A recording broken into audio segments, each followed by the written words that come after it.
Trump ഇതെന്ത് ഭാവിച്ചാണ് എന്ന് തോന്നുന്നു. അമേരിക്കൻ പ്രസിഡന്റ് സ്ഥാനം ഉറപ്പിച്ചതോടെ മറ്റ് രാജ്യങ്ങളെ നിലയ്ക്ക് നിർത്താനുള്ള കഠിന പ്രയത്നത്തിൽ തന്നെയാണ് ട്രംപ് ഭരണകൂടത്തിലെ അമേരിക്ക അത്യന്തം അപകടകാരിയാവുകയാണ്. അയൽ രാജ്യമായ കാനഡ, പനാമ കനാൽ, ഗ്രീൻലാൻഡ് ആവശ്യങ്ങൾ ഏറി വരുന്നു. ഇങ്ങനെ പോയാൽ എന്തൊക്കെയാകും അമേരിക്കയ്ക്ക് വേണ്ടിവരിക? ഇതിനെല്ലാം പിന്നിൽ പ്രവർത്തിക്കുന്നതാകട്ടെ ചൈന റഷ്യ വിരുദ്ധത ഒന്ന് മാത്രം. നമുക്ക് നോക്കാം എന്താണ് സംഭവിക്കുന്നത് എന്ന്. 1999 കൈവിട്ടു പോയ പനാമ കനാലിന്റെ നിയന്ത്രണം വീണ്ടെടുക്കാനുള്ള നീക്കത്തിലാണ് ട്രംപ് ഇപ്പോൾ. ട്രംപിന്റെ ഈ പുതിയ നീക്കങ്ങളെല്ലാം തന്നെ രാഷ്ട്രീയവും സാമ്പത്തികവും സൈനികവുമായ ലക്ഷ്യങ്ങൾ മുന്നിൽ കണ്ടിട്ട് തന്നെയാണ്. മെക്സിക്കോ, കാനഡ, ചൈന എന്നിവിടങ്ങളിൽ നിന്നുള്ള ഉൽപ്പന്നങ്ങൾക്ക് തീരുവ വർദ്ധിപ്പിക്കാനുള്ള ആശയത്തിനു പിന്നാലെ അറ്റ്ലാന്റിക് പസഫിക് സമുദ്രങ്ങളെ ബന്ധിപ്പിക്കുന്ന നിർണായക വ്യാപാര ജലപാതയായ പനാമ കനാലിന്റെ നിയന്ത്രണവും ഇപ്പോൾ വീണ്ടെടുക്കുമെന്ന ഭീഷണിയാണ് ട്രംപ് ഉയർത്തുന്നത്. രണ്ടാം ലോക മഹായുദ്ധത്തിന് ശേഷം കനാലിൻ്റെയും അതിനു ചുറ്റുമുള്ള കനാൽ മേഖലയുടെയും മേലുള്ള അമേരിക്കയുടെ നിയന്ത്രണം തർക്ക വിഷയമായി മാറിയതോടെ പനാമയും അമേരിക്കയും തമ്മിലുള്ള ബന്ധം കൂടുതൽ വഷളാവുകയാണ്.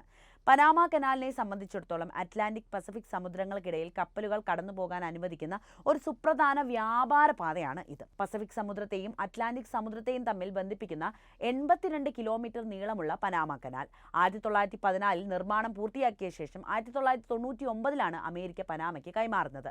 1977 ടോറിയോസ് കാർട്ടർ ഉടമ്പടി പ്രകാരം അതുവരെ അമേരിക്കയുടെ പൂർണ്ണ അധികാരത്തിലായിരുന്നു ഈ കനാൽ.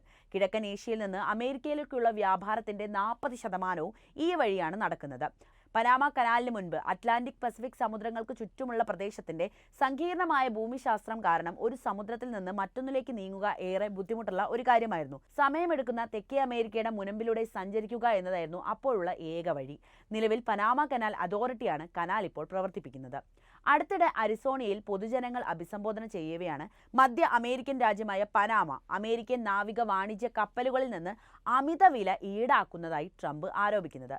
പനാമ കനാൽ ഉപയോഗിക്കുന്നതിന് നിലവിലുള്ള അമിത നികുതി ഈടാക്കുന്ന നടപടി അവസാനിപ്പിച്ചില്ലെങ്കിൽ കനാലിന്റെ നിയന്ത്രണം അമേരിക്ക ഏറ്റെടുക്കുമെന്നും ട്രംപ് ഭീഷണിപ്പെടുത്തി. പനാമ കനാൽ മേഖലയിൽ ചൈനീസ് സ്വാധീനം വർദ്ധിപ്പിക്കുന്നതിൽ അമേരിക്കയ്ക്ക് നല്ല ആശങ്കയുമുണ്ട്. അമേരിക്ക കഴിഞ്ഞാൽ പനാമ കനാൽ ഏറ്റവും കൂടുതൽ ഉപയോഗിക്കുന്ന രാജ്യം മറ്റാരുമല്ല, അത് ചൈനയാണ്. കൂടാതെ ഈ മേഖലയിൽ വ്യാപാര സാമ്പത്തിക താൽപ്പര്യങ്ങളുള്ള ചൈനയ്ക്ക് പനാമയിൽ വലിയ നിക്ഷേപവുമുണ്ട്. ഇരു രാജ്യങ്ങളും തമ്മിലുള്ള ബന്ധം മെച്ചപ്പെടുത്തുന്നതിന്റെ സൂചനയായി തായ്വാനുമായുള്ള നയതന്ത്ര ബന്ധങ്ങൾ ഉപേക്ഷിച്ച പനാമ തായ്വാൻ ചൈനയുടെ ഭാഗമാണെന്നും അംഗീകരിച്ച ഒരു സ്ഥലം കൂടിയാണ്. ഇതെല്ലാം ട്രംപിനെ പ്രകോപിപ്പിക്കുന്നുണ്ടാകാം. ചൈനയുമായി ഒരു സംഘർഷമുണ്ടായാൽ ആയുധമടക്കമുള്ള സംവിധാനങ്ങൾ എത്തിക്കേണ്ടതും ഇതുവഴി തന്നെയാണല്ലോ. ഇതെല്ലാമാണ് കനാലിന് മേൽ സമ്മർദ്ദം ശക്തമാക്കാൻ ട്രംപിനെ പ്രേരിപ്പിക്കുന്ന പ്രധാന ഘടകങ്ങൾ. പനാമ അമിത നിരക്ക് ഈടാക്കുന്നത് അധിക്ഷേപമാണെന്നും പ്രത്യേകിച്ച് അമേരിക്ക പനാമയ്ക്ക് നൽകിയ ദാനമാണ് കനാലെന്ന് അറിഞ്ഞുകൊണ്ട് ഇത്തരത്തിൽ പെരുമാറുന്നത് പരിഹാസ്യമാണെന്നുമാണ് ട്രംപ് പറയുന്നത്. മറ്റുള്ളവർക്ക് പ്രയോജനപ്പെടുത്താനല്ല കനാൽ വിട്ടുകൊടുക്കുന്നത്, അമേരിക്കയും പനാമയും തമ്മിലുള്ള സഹകരണത്തിന്റെ ഭാഗം മാത്രമാണെന്നും ട്രംപ് ഓർമ്മപ്പെടുത്തി. എന്നാൽ പനാമ കനാലിന്റെ നിയന്ത്രണം തിരിച്ചുപിടിക്കുമെന്ന ട്രംപിന്റെ ത്തെ തള്ളിയാണ് Panama president Jose Raul Mulino രംഗത്തെത്തിയിരിക്കുന്നത്. ജലപാതയെ പനാമയുടെ ദേശീയ പൈതൃകത്തിന്റെ അവിഭാജ്യ ഘടകമാണെന്ന് മുലിനോ വിശ്വസിപ്പിച്ചു. അതിന്റെ ഉടമസ്ഥാവകാശം ചർച്ചകൾക്ക് വിധേയമല്ലെന്നും അദ്ദേഹം ഊന്നി പറഞ്ഞു.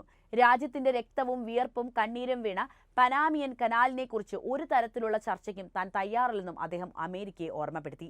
കനാലിന്റെ നിയന്ത്രണം തെറ്റായ കരങ്ങളിലെത്തുന്നത് തടയുമെന്നാണ് ട്രംപ് പറയുന്നത്. ഇതിലൂടെ ട്രംപ് ലക്ഷ്യമിട്ടത് ചൈനയെ തന്നെയാണ് എന്നത് വ്യക്തമാണ്. എന്നാൽ ട്രംപ് ആരോപിക്കുന്ന തരത്തിൽ പസഫിക് അറ്റ്ലാന്റിക് സമുദ്രങ്ങളെ ബന്ധിപ്പിക്കുന്ന കനാലിൽ ചൈനയുടെ ഇടപെടലില്ലെന്ന് വാർത്താ സമ്മേളനത്തിൽ സംസാരിക്കവേ മുലിനോ വ്യക്തമാക്കി.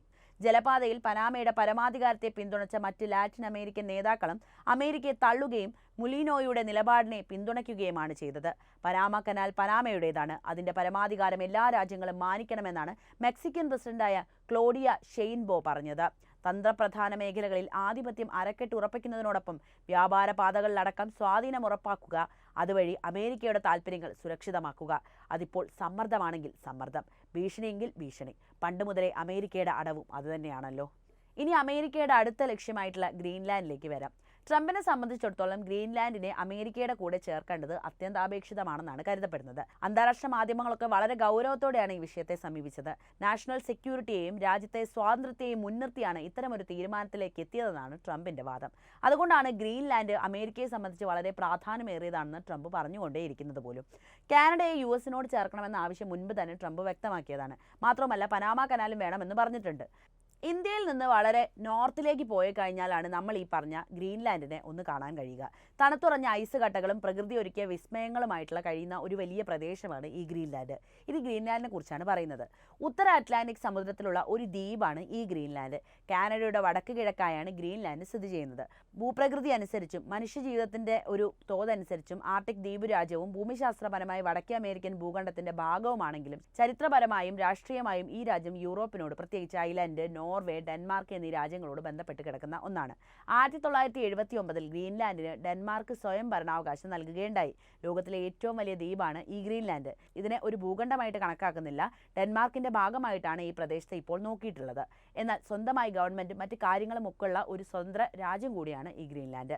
എന്തുകൊണ്ടാണ് ട്രംപിന് ഗ്രീൻലാൻഡിനോട് ഇത്ര പ്രിയം എന്ന് ചിന്തിച്ചിട്ടുണ്ടോ? ഇതിനു മുൻപും ട്രംപ് ഗ്രീൻലാൻഡിനോടുള്ള തന്റെ ഇഷ്ടം തുറന്നു പറഞ്ഞിട്ടുണ്ട്. ആദ്യത്തെ തവണ അമേരിക്കൻ പ്രസിഡന്റായി സ്ഥാനമേറ്റപ്പോഴായിരുന്നു ട്രംപ് ആദ്യമായി ഗ്രീൻലാൻഡിനെ അമേരിക്കയോട് ചേർക്കാനുള്ള തന്റെ സ്വപ്നത്തെക്കുറിച്ച് പറയുന്നത്. പക്ഷേ ഇത്രത്തോളം ശക്തമായിരുന്നില്ല ആ വാക്കുകൾ എന്ന് മാത്രം. യുഎസിനെ സംബന്ധിച്ചിടത്തോളം വളരെ പ്രാധാന്യമേറിയ ഭാഗമാണ് ഈ ഗ്രീൻലാൻഡ് എന്നായിരുന്നു ട്രംപ് അന്ന് പറഞ്ഞിരുന്നത്. ഗ്രീൻലാൻഡിന്റെ മണ്ണിലെ ധാതു സമ്പത്താണ് ഈ പ്രദേശത്തെ യുഎസിനോട് ചേർക്കണമെന്ന ട്രംപിന്റെ ആവശ്യകതയുടെ പ്രധാന കാരണം തന്നെ. ഇതാണ് ട്രംപിന്റെ സാമ്പത്തിക താല്പര്യം. മറ്റൊരു പ്രധാനപ്പെട്ട കാര്യം റഷ്യയുടെ അധിനിവേശത്തെ ചെറുക്കുക എന്നതാണ്. അതായത് ഈ ഗ്രീൻലാൻഡ് സ്ഥിതി ചെയ്യുന്നത് അറ്റ്ലാന്റിക് സമുദ്രത്തിലാണല്ലോ. എന്നും ഹിമം വീഴുന്ന ഈ പ്രദേശത്തേക്ക് എപ്പോൾ വേണമെങ്കിലും പുട്ടിന്റെ റഷ്യൻ പട ഇരച്ചു കയറാൻ സാധ്യത നിലനിൽക്കുന്നുണ്ട്.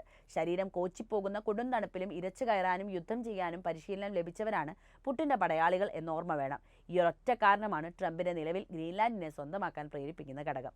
ഗ്രാനൈറ്റ്, ലിഥിയം എന്നീ മൂലകങ്ങളാൽ സമ്പന്നമായ ഗ്രീൻലാൻഡിലെ ഒരു ചെറിയ പ്രദേശം പോലും റഷ്യയുടെ കൈവശമാകുമോ എന്ന കാര്യം അമേരിക്കയ്ക്ക് ചിന്തിക്കാൻ കഴിയില്ലല്ലോ.